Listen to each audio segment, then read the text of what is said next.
ભૂતના એરિયામાં આવીને અમે તો હવે હાવ ફસાઈ ગયા મિત્રો. રસ્તો એવો ડેન્જર છે તો અંદર કેવું છે મિત્રો, હવે હાવ ફસાઈ જવા નથી. આવી રીતનો કંઈક સિંહ હુમલો કરેલો હોય એવું ડેકોરેટ છે. હવે અંદર એન્ટર થતા પહેલા તમારા સાથીના પાટિયા ભીડાઈ જવાનું છે. ટ્રાફિક તો તમે જો મિત્રો, ફાઇનલ મિત્રો અંદર એન્ટર થઈ ગયા. હવે જે થાવ થાય થઈ ગયા તો થઈ અંદર. અંદર તો આવી ગયા પણ ભૂતડા હોય તો હવે હાવ ઘેરી લીધો. એનો અવાજ તો તમે જો ભયાનક.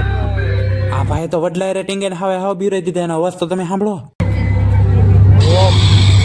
અડધી કપાઈ ગયેલી લાઈસું હોત ને આ ભાઈ કઈક ધ્યાન રાખે છે. લાઈસ તો તમે જો મિત્રો ભયાનક હોય, એકદમ ડેન્જર છે. ઓ ભાઈ આ માથે તો મિત્રો માથે હાડપિંજર ટીંગે છે ને આમાં તો હાલવામાં હતો ને ધ્યાન રાખવું પડે. નીકળ્યા ભૂતલા ભૂતલા ભૂતલા તો ઘેરી લીધો ને અહીં તો લાઈસ અલગે. ઓ આ બધું જોઈને મને બે દી ઊંઘ નહીં આવે મિત્રો. અહીંયા તો કઈક વડલાની વરવાઈડ વાયરે કઈક ભૂતડું બેઠું નીકળ્યા ભૂતલા જ છે મિત્રો. સુધી નીકળ્યા ભૂતલા જ જોવા મળ્યા પણ હવે તો ભૂતડી હોત ને જોવા મળ્યું. ઓ ભાઈ કેવી ઊંધી લટકે. જો તો ખરી ખતરનાક. ઓ ભાઈ એના એરિયામાંથી બેન બહાર નીકળ્યા ને કઈક ભગવાન ધૂળેટી રમતા હોય એવું જોવા મળી ગયું. હવે ટેડી ભાઈ જોવા મળી જાય. તો હું તમને મળું નવો મિની વ્લોગમાં. તો ચેનલને સબસ્ક્રાઇબ કરી દેજો અને લાઈક કરી દેજો. Bye bye.